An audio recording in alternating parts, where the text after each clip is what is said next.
Welcome to Lethal Dose, your favorite toxicology-focused podcast where we delve into true crime cases involving drugs and poisons.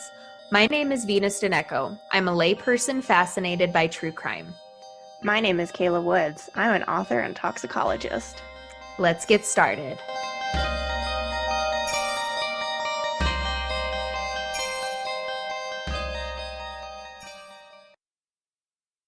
This week, we are talking about insulin. Mm-hmm. I know very little about insulin. I know that diabetics use it. I know that Martin Shkreli upped the price of it astronomically and made it very hard for diabetics to obtain. Beyond that, I don't know much. So how does insulin work? So insulin is naturally produced in the pancreas of healthy people. It's a hormone that promotes the uptake and storage of glucose and other energy-containing molecules, but mostly we're going to be focusing on glucose, so sugar in the blood. And then the opposite of insulin, how you can think of it, is glucagon. And glucagon promotes the release of these nutrients. So it promotes the release of glucose from these places where it's stored back into the blood so that it can be used. And catecholamines, glucocorticoids, and growth hormones from the pituitary gland actually also promote the release of these nutrients. Between insulin and glucagon and the other counter-regulatory hormones, blood glucose is kept in a healthy window of 70 to 120 milligrams per deciliter for healthy people, and that's regardless of food intake. So you can eat broccoli or pizza or pixie sticks, as I often did as a child, and your body can usually take that and regulate it and break them down into their component complex carbs and then monosaccharides, so glucose, galactose, things like that. And then the glucose in the blood is taken up by the pancreas. The cells release insulin into the capillaries in the liver, and then the other energy-storing tissues receive this insulin. And between meals, the blood glucose levels decrease, and then glucagon is released so that you can release the glucose so that your blood sugar stays level between meals.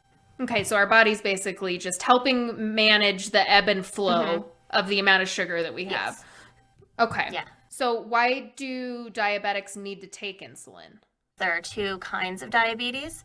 Type 1 diabetes mellitus is also called insulin-dependent diabetes mellitus or juvenile diabetes. This is when the specific cells in your pancreas don't produce enough insulin on their own, and so you need to have synthetic insulin so that you can regulate this. You still produce glucagon, and so you're still releasing glucose into your blood, and actually diabetes mellitus means sweet urine because back in the old days, they would collect urine in a flask and they would actually drink sips of urine. Okay. They would drink sips of urine to see how healthy you are, and they would look at it and they would examine the color. That used to be the sign of a doctor's office before the two snakes wrapped around the thing, which I can't remember what that's called. Oh, the staff. Yeah. I have it tattooed in my medical bracelet, and I don't know what it's called, okay. But I do know what you're talking about. Yeah, so the urine flask used to be a sign of that, and so they knew that there was excess sugar being produced in the urine of diabetic people way before there was anything you could really do about diabetes. And then type 2 diabetes causes hyperglycemia from insufficiency of insulin production in the face of insulin resistance. This is the type of diabetes that happens when you consistently eat too much sugar, and so then your body becomes insulin resistant. Had I continued to eat too many pixie sticks well into my 20s, I could have ended up diabetic. But for a normal intake of even a little excess sugar, your body can usually deal with it.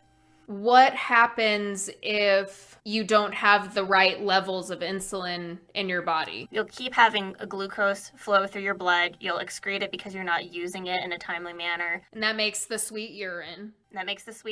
And you essentially start to starve because you don't have anything that's being stored for energy. Before the discovery of insulin, little kids would just be really, really thin if they had juvenile diabetes because they wouldn't be able to store. I mean, they stored some, but not enough to really survive, and so they would just slowly starve to death no matter what they were eating because they didn't have insulin to take it up into their tissues and use the energy. Ugh. They still had glucagon being released, and they still had all these other counter-regulatory hormones being released. You just have too much glucose, and you're not really doing anything with it. What happens to the body when it's starving itself, basically, of that energy production? It's starving itself because there's glucose in the blood, but it can't do anything with it. And like you basically run on sugar. Like carbs break down into sugar. People like to say that you can cure cancer by eating less sugar because the cancer cells thrive on sugar, which is not true. You will just starve yourself before you starve the cancer.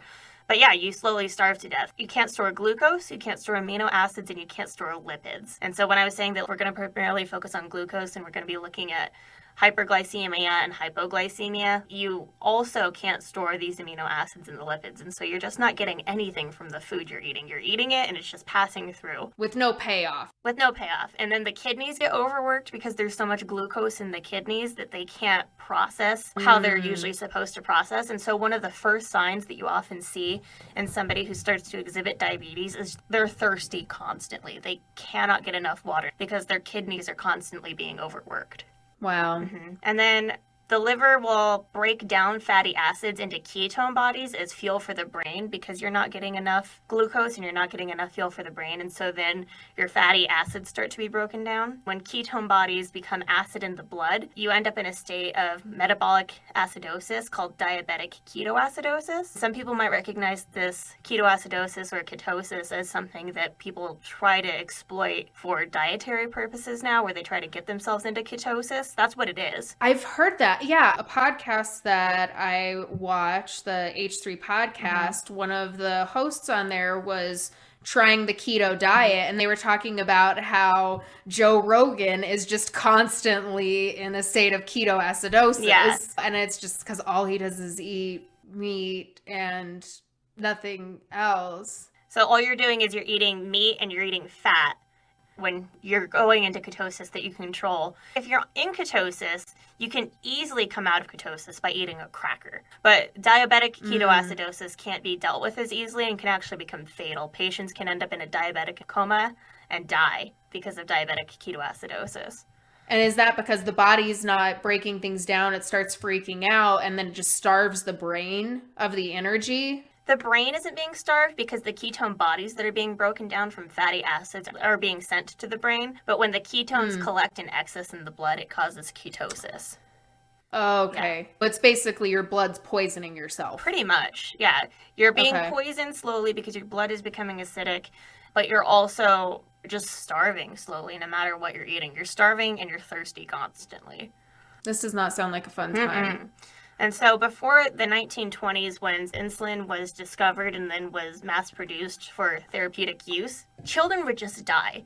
Juvenile diabetes had a fatality rate of 100%. What? And it's not that you would get it and then you would die within months. I think that you had about 4 years of life that they would predict you could get after diagnosis. But kids just didn't survive. They would just slowly fade away. They would just slowly starve to death. Because they didn't know how to treat it in any kind of capacity, so it was just a death sentence, essentially. Yeah. One of the ways that they did try to treat it, which wasn't a cure, but it was just to try to extend your life and reduce your symptoms, were starvation diets. Actually, they were called sugar-free diets, diabetic diets, but they just kind of seemed torturous in a way, because I'm not sure how these even worked, because if you don't have enough insulin and you're not taking up glucose, amino acids, or lipids, like, you're just not taking it in. I don't know how to work around that, because those are the things you need to survive and your body's not taking them up. But they would give them these diets, and physicians who would recommend these diets said that it did reduce symptoms, it did increase patient longevity, but I'm not sure by what mechanism it worked. But they would force people, mostly children who were already starving because of this biological dysregulation, to go on a low energy diet, and they told them to exercise. No, that's a bad idea. Like, their thought before they fully understood the role of the pancreas was that the metabolism maybe was being overworked, and so they were trying to relieve stress on the metabolism. They would just have them eat fried eggs, I think, and spinach, and just like not a whole lot. So they weren't eating a whole lot. They were starving. They were reducing carbohydrates in particular, although it doesn't seem like anything would have an effect from what I could tell. You're just not taking up anything. So I don't know why reducing carbohydrates would have any effect, except that it might reduce the amount of glucose that you're taking in. And so you reduce the amount of glucose in your urine. But that really seems to be the only thing that makes sense to me that they were seeing, was that there was less glucose being registered in the urine when they would test it. Correct me if I'm wrong, but we need carbohydrates for our brain, for energy. period. When the Atkins diet was a really big thing in the late 90s, early 2000s, I had a teacher who was very overweight. He did the Atkins diet, and he was just constantly zonked. And he was our choir teacher, and so he's like teaching us to dance and stuff, and he just literally couldn't do it some days. And it's like, that's because you haven't had carbs in 3 weeks, Mr. A. Yeah. At some point during the Atkins diet, they expect you to start using the stores of energy you have in your fat.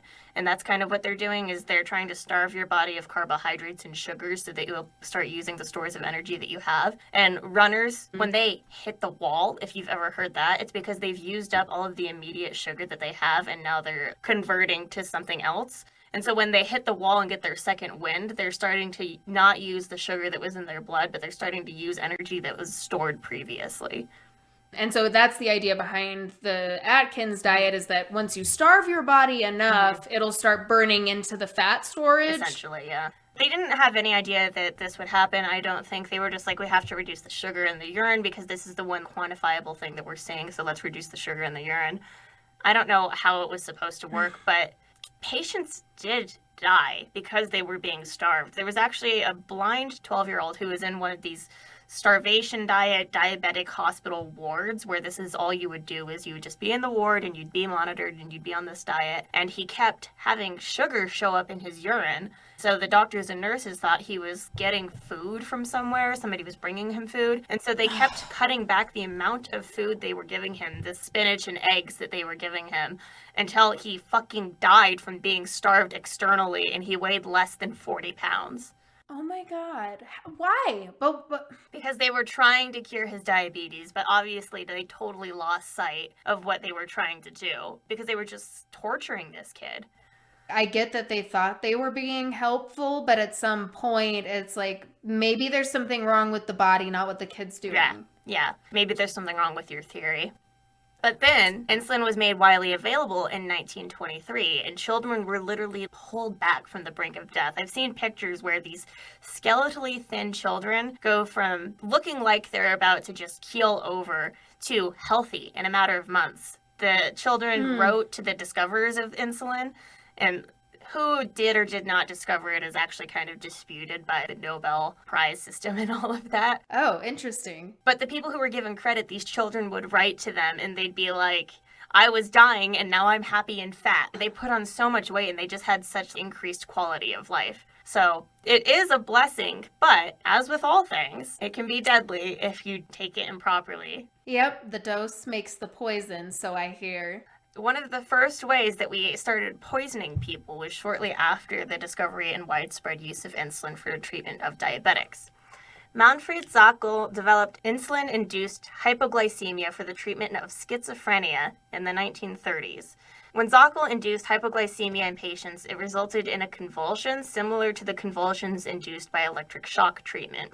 And although Zockel did not believe the convulsions were therapeutically necessary, he still thought that there was something to inducing these convulsions, putting the patients into a coma, and then bringing them out with an intravenous drip of glucose. They would end up in these kind of lucid states. And if you did this 5 to 6 times a week for several weeks, for several months, then sometimes the lucid states would extend, so you would just be permanently lucid. And this went on forever, so there must have been some amount of result that they were like, yes, this is useful, and you can use this on schizophrenics and, depressives and people like that. But it didn't always work. Well, yeah, and even if it did, sending somebody into full seizure, convulsion, shock mode is dangerous. Yeah, it could fracture the spine.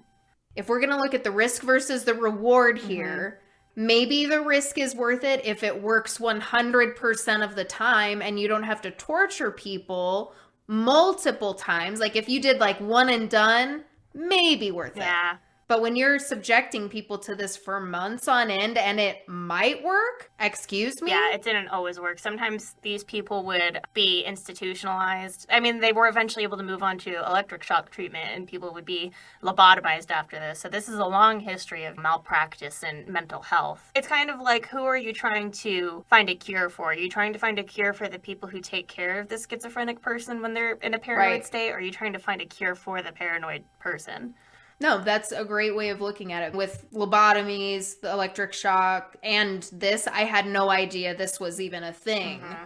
In my opinion, it was very much so for the caretaker and not for the Yeah. patient. Well, and in addition to it just being torturous, it had a mortality rate of about 1%. And so you could die being put into these insulin induced comas. And you could end up with permanent brain damage because you end up with swelling of the brain if you're not. If you're messing with insulin, I was going to say if you're like monitoring it correctly, but how do you properly monitor giving somebody an excess amount of insulin? Like, It's a bad idea all around. and most patients emerged from these treatments grossly obese because you're just fucking with how their pancreas works. When somebody is a comatose depressive and you're trying to get them on the up and up, doing that to them, same with modern day psychiatric drugs. When people gain weight, when they're already depressed and having a bad time, it's not good. No. It's not good. It's like, let's just add another bullshit problem to the list. So was it, I mean, so did they stop that? Was there somebody that finally shook that doctor and was like, hey, this is a bad idea? I think that it just fell out of practice. I think now we do see it as being maltreatment, but it was being used up through the early reintroduction of electric shock treatment because we were using electric shock treatment back when Benjamin Franklin was alive. He was actually an advocate for electric shock treatment. If you look up the history of it, they try to say that it's really not a thing until the 1930s, but that was when it was reintroduced as a treatment. And that was after all of these other convulsion therapies that we were like, hey, there might be something to this.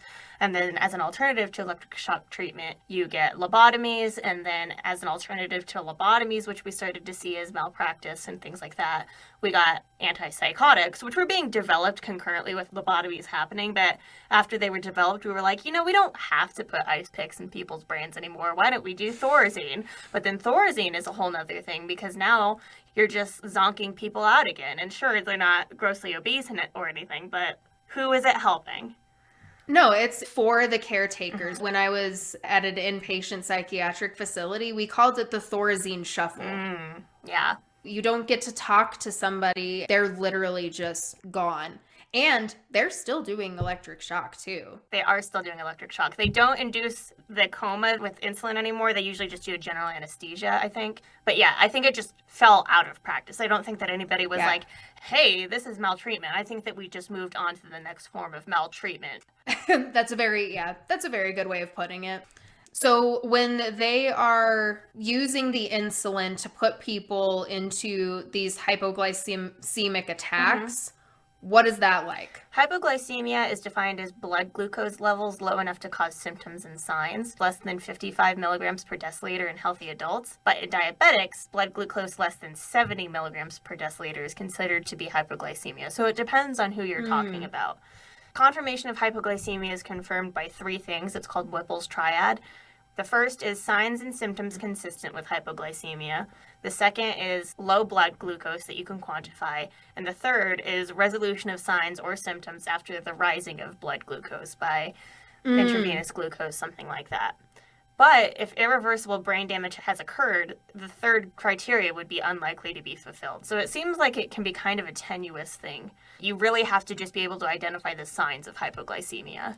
And sooner rather than later, because it's one of those things like if you go past this certain point, this certain threshold, there is no coming back. If you end up with permanent brain damage, there's no coming back. Yeah. They can level out your blood glucose, but you still have permanent brain damage. So what are the signs and symptoms of a hypoglycemic attack? Is that what you could call it, or is there a better word? It could probably be called a hypoglycemic event or just hypoglycemia. Okay. So what does that look like? It can have varied presentation. You could have loss of consciousness and seizures. You could have hypotension and brachycardia. You could have diaphoresis with brachycardia and hypotension. And then they might look for something cardiovascular at that point rather than it being insulin. And so you have to take all of this into consideration and then also measure the blood glucose. I've heard of hypertension before, but I don't really fully understand what that is. What is the not hyper, but hypotension that you were talking about and this brachycardia? Hypotension is low blood pressure. Hypo always means low, so hypothermic. Okay. Hypertension is high blood pressure. Got it. And then bradycardia is a slower than normal heart rate, usually less than 60 beats per minute, and that causes a reduction of oxygenated blood. Oh, okay. That makes sense. I know tachycardia is the other side, is when it's the too fast. Yeah. Oh, I feel so smart. Okay. Thank you. No problem. Okay. So hypoglycemia in a non-diabetic patient can be due either to endogenous or exogenous hyperinsulinemia, which is too much insulin, right? Okay. Yep. Hyper, too much, hypo, too low. Got it. Hyperinsulinemia can lead to excess salt and water retention in the body, so you can end up with dilutional hyponatremia. Does that sound familiar? Yeah, it does. The hyponatremia was from the sodium chloride episode, right? Yes. Yeah, I'm so smart, you guys. And so then you have this intercellular shift in potassium and phosphorus. You can end up with hypokalemia, hypophosphatemia. So you just end up with all of these fluids building up, essentially. And that's bad because your salts are getting all out of whack. That's how you can end up going into a coma and having seizures. They think is that the fluid in your brain builds up, and so it causes brain damage that way. Okay. And there was something else that you said that I want to see if I can use my big old brain on to understand what it means. So you were saying that the exogenous hyperinsulinemia, yes. that is when somebody is putting too much insulin into their body. So it's coming from an external force. Yes. So is the endogenous happening for some reason your body is out of whack and so your body is making too much insulin? Yes, yeah, so you have an endogenous amount of insulin. Yeah. Okay, I get a gold star today, guys. Okay. All right. So we know what those are. So we've got when you have too much insulin, whether it be your body doing it or an external force putting it in, it causes more than just your insulin to go out of whack. Yeah. Your sodium chloride, the potassium, the phosphorus, all the things. This is bad news bears. Yes. Does that make it hard for medical professionals to tell the difference or to tell the root source of what's going on? I think that it can, yeah. In the sodium chloride episode, we were talking about the signs and symptoms of that, and they're different than the signs and symptoms of this. So it's like if they're all presenting, I imagine it would be hard for a medical professional to say, this is what's going on, let's attack this first. Oh. I would think that the difference, if for some reason you and I are nurses now, and we see somebody who has a headache and who clearly has something going on neurologically, maybe they've just gone into a coma, I think that the difference you would look for is, were they attempting to vomit? Did they have any of those signs of hypernatremia? Or did they immediately go into a coma? Because that's usually the sign, at least with exogenous insulin, that you get the insulin and then immediately it's too much. And so then you you have seizures and you go into a coma, things like that. Whereas with the hypernatremia, it happens more slowly and you tend to have more of those gastrointestinal signs first. So now that we know what insulin does to the body, if we're talking about it on this show, I'm going to assume that somebody has used insulin for nefarious purposes. Would I be correct in that assumption? You are absolutely correct. Okay. Take me on the journey. Robert Edwin Edge Sr. was 82, and he lived in West Virginia, in Clarksburg. He had served in the U.S. military. He joined the Navy after graduating from high school in 1952. He was stationed in Oklahoma and California before finishing at a naval station in Norfolk, Virginia with an honorable discharge. He worked at the Westinghouse for 36 years, and then he retired. By the time that he was 82 years old, he was battling with dementia. And so his family had chosen to put him in the Lewis A. Johnson Veterans Affairs Medical Center of Clarksburg. And unfortunately, that is where Robert Edwin Edge Sr. passed away in 2017. Robert Kozul was also from West Virginia. He had served in the United States Army, the 11th Airborne, as the 544th Field Artillery Battalion Battery B parachutist. He and his wife worked at the Westinghouse for more than 35 years together, and he retired there as a machinist first class in 1989. He also was admitted to the Veterans Affairs Hospital in Clarksburg on January 18th, 2018, after he fell at home. He was discharged 3 days later, and then he was readmitted on January 26th after complaining of vision loss. An MRI determined that Robert Kozul had suffered a stroke. Oh. Shortly after he had his stroke, he died in the middle of the night. What was strange about his death was that his plasma draw found that his glucose level was at 27. And I already said that a healthy blood glucose level was between 70 to 120. Yeah, that's a big difference. Yes, and it's significant because Robert Kozel did not have diabetes. Huh. Okay. Things are starting to get a little suspect. Right. And so, in September of 2019, Robert Kozel Sr.'s body was disinterred and an autopsy was performed at the Dover Air Force Base. This investigation was performed by an expert endocrinology consultant for the U.S. government, and the consultant concluded that the hypoglycemia that he experienced just before his death was caused by the unnecessary administration of insulin. Question. Yes. We talked about insulin being used in the early 1900s for psychiatric care. Other than diabetes and that period of time when it was used for the shock treatment, essentially, is there another reason that insulin would be used for somebody who's not a diabetic? No. Okay. March of 2018, George Shaw was admitted to the VA hospital after he had a flare-up from a previously diagnosed heart condition. He was doing well, and then all of a sudden he had a fall in the hallway, and there was a deterioration of his entire body. No one could explain why he suddenly became dizzy or why his blood sugar had suddenly dropped. 19 days after being admitted to the VA hospital, he died in their hospice care in April of 2018. Starting to see a pattern? Yeah, that's what I was just about to say. I am seeing a pattern forming, and my true crimey brain already wants to point the fingers at a nurse or a doctor. Well, a probe into the deaths was opened by the VA Inspector General in July of 2018 after 9 patients were diagnosed with unexplained low blood sugar. In 2018, a doctor at the VA hospital reported a concern about the deaths of patients who had suffered unexplained hypoglycemic episodes, which is linked to a surplus of insulin in the body. The doctor's report prompted an investigation and culminated in federal charges against a nurse's aide working at the VA hospital. The deaths were reported to the VA Inspector General, and the nurse's assistant was fired. So she's not even a nurse. She's not even a nurse. So is she like a CNA kind of a deal? I don't even think so. I mean, she might be. Like, she was like an orderly, essentially? Yeah. Wow. And so, okay. She was transferred from patient care in June of 2018, and then she was fired.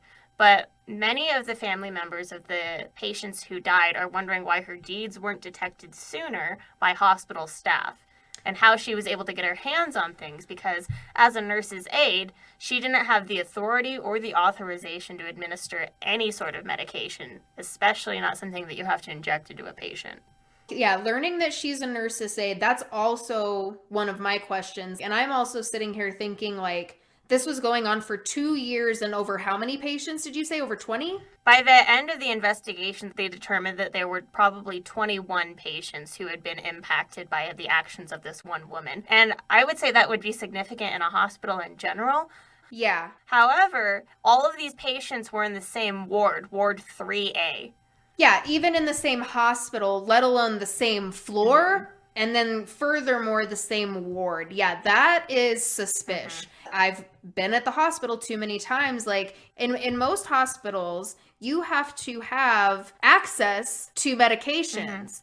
So, yeah, if I were the family members, I'd want to know how the hell she got this too. I've had nurses, like CNAs, tell me that they couldn't even get me ibuprofen, not even a narcotic. They didn't have the access to get ibuprofen. Right. So why the fuck did she? Right, yeah. They had this form of patient care called one-on-one vigils. And so she was the only one who was attending to these patients just to make sure that they were okay overnight, because they were patients that were severe enough that they needed to be monitored and they weren't ready to be discharged, but they weren't like ICU patients. They were patients like the first man who was suffering dementia, or the second person who was concerned about the flare-up of his heart condition. A lawsuit was filed in March of 2018, which accused the hospital of failing to securely store insulin and prevent its access by unauthorized personnel. And that was related to the death of George Shaw. Okay. But the first lawsuit to be filed was from the daughter of retired Army Sergeant Felix Kirk McDermott. Her name was Melanie Proctor, and she argued that the employees of the VA Center knew or should have known that something was wrong. I feel like they should have. I think they should have too. And this is coming after there was a whole lot of shit going down at the VA and moving around of major parts and moving around of people at the top. So there was just a lot of internal bullshit going on at the VA. And it trickled down to individual patients is like the ultimate tragedy here. Felix McDermott, a Vietnam vet, had been admitted to the VA hospital because of aspiration pneumonia. And his family thought that he died of natural causes in the hospital, only to find out later in August of 2018 when the FBI showed up at their house to conduct this investigation that he in fact did not die of natural causes. So even the family didn't know how he actually died? I don't know that the original autopsies were necessarily looking for some of the information that would have pointed to these deaths. Felix McDermott died because of one massive injection of insulin. But I'm not sure if all of the patients did. She might have given smaller doses to other patients. She might have given insulin to some diabetic patients, perhaps. And so they just ended up suffering from it but not dying. And maybe that's how that doctor noticed what was going on. But not all of these patients were diabetic. And so I don't think they were looking for a death associated with diabetes in these patients. They were just sudden deaths of people in their 80s and 90s, which does happen. You do just have sudden death because you have some sort of injury that places you in the hospital. Right. Sometimes it's just that time, you know, but still to not look into it enough to tell the family and I mean, I guess we don't know if they knowingly gave the family false information or not. Yeah. I mean, who knows? I don't think that they did, but who knows? Who knows? I'm sitting here and like, I mean, yes, this is a true crime podcast, and so I'm going to have some presumptive things going on, but I'm sitting here like, after hearing about 3 of these things happening, there's a pattern. After it happens 20 times, you're being negligent. Yes. They had all these lawsuits and they had this internal investigation conducted and the FBI got involved and the U.S. Attorney Bill Powell got involved. And so then finally, they unsealed everything to take it to court, and they named 46-year-old Rita Mays as the person behind these deaths. They said that there were at least 11 fatalities, and so they were able to get all of this information over the course of their investigation by exhuming bodies. And not all of the people who died could be exhumed because many of the patients had chosen to be cremated. So it could have been 21. They initially named 11, and she pled guilty on July 14th, 2020, in 8 of those deaths. Oh, wow. So this just happened. I mean, she was working there from 2015 to 2018, and it seems like the deaths occurred between 2017 and 2018, but it just came out last summer that it was this Rita Mays woman. Well, that's also, I mean, with the military and the government being involved, like, hurry up and wait kind of a thing. Basically. So she pled guilty to 8 of them. What happened to the other 3? I think that maybe there wasn't enough information to confirm. So she didn't want to cop to it? Something like that. So she was charged with 7 accounts of second-degree murder and 1 account of assault with intent to commit murder of an 8th person. Does that mean that there was a survivor? No, he ended up dying too. So all of these patients died. Ugh. Yeah. In October 2020, the U.S. government settled a civil suit naming Mays and blaming oversight failures at the VA hospital for the similar death of a 9th patient. And additional suits are pending. So this is still ongoing. In the 8 cases that she pled guilty to, do we know if she's been sentenced yet? She is still awaiting sentencing. So it's not that they can't line up the deaths with her work schedule or anything like that. It's just that because of the pandemic, her court date keeps being pushed back because she's looking at life sentences for each of the deaths and then a 20 years max sentence for the assault charge that did end in a death. And so they want to make sure that they have all the information that they need, and civil suits are still coming in. But she won't be officially sentenced until April of this year. Okay, so we'll have to do an update in a future episode. I'd like to imagine that she's not out and about right now. Do we know if she is being held without bond, if she's being detained at the moment? She is being detained. I don't know if she has a bond and what it's been set at. It would probably have to be pretty high since she's looking at, I would imagine, 7 counts of murder. Yeah, I would imagine. Yeah. This is just so tragic at how many people. I guess I just love knowing what makes people tick, and I just really just want to ask her, the fuck were you thinking? Why? Yeah, well, and that's what all of the families are asking. They're asking why. But all the interviews and all of the questioning that's been done of her, they keep saying that they don't have a reason. She hasn't given them a sufficient reason for why she acted this way. Yeah, I mean, and I suppose that ends up being the case with a lot of angels of death, if you will. I don't even know if we want to call her that because she wasn't even a fucking nurse. Nope. So, nope, you don't get that, Rita. Nope. Sorry. No.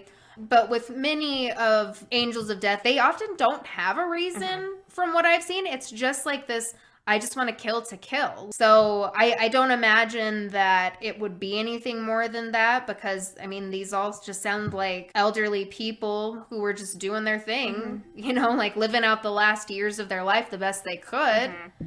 You already know I have my reservations about the government, but still, like, we're supposed to take care of the people who went out and supposedly fought for our country, and this is how they're being treated. Yeah, and beyond that, like, whether they were involved with wars, whether any of that, like, human beings deserve human decency. I think that's part of the upset is that would they have been treated with greater human decency, and would this have been stopped sooner before the deaths of 21 people possibly? There's been 10 other wrongful death lawsuits filed in this case that have been just settled out for millions of dollars. But would that have had to have happened if they were at a VA hospital and if the government didn't get involved and if there wasn't all of this lack of oversight for the people who were working at the hospital? Would this have happened if they were just at a regular hospital? I mean, pure speculation, obviously, I don't know. But in my humble opinion, I don't think so, because in all of the civilian hospitals that I've been in, like I said, they wouldn't have access to insulin. They wouldn't be able to do that. Right. So if we want to look at like just this case specifically, I don't think that Rita would have been able to get away with killing these patients in a civilian hospital. I kind of don't think she would have either.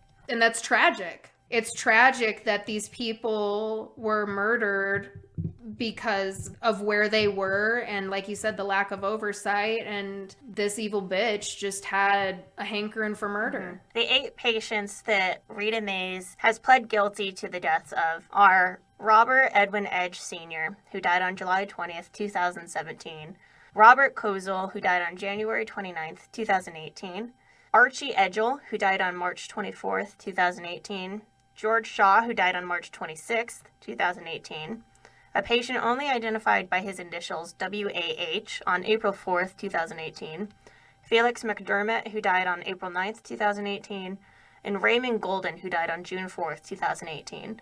She also pled guilty to the assault with intent to commit murder against a patient who was later identified as Russell R. Posey Sr. on June 18th, 2018.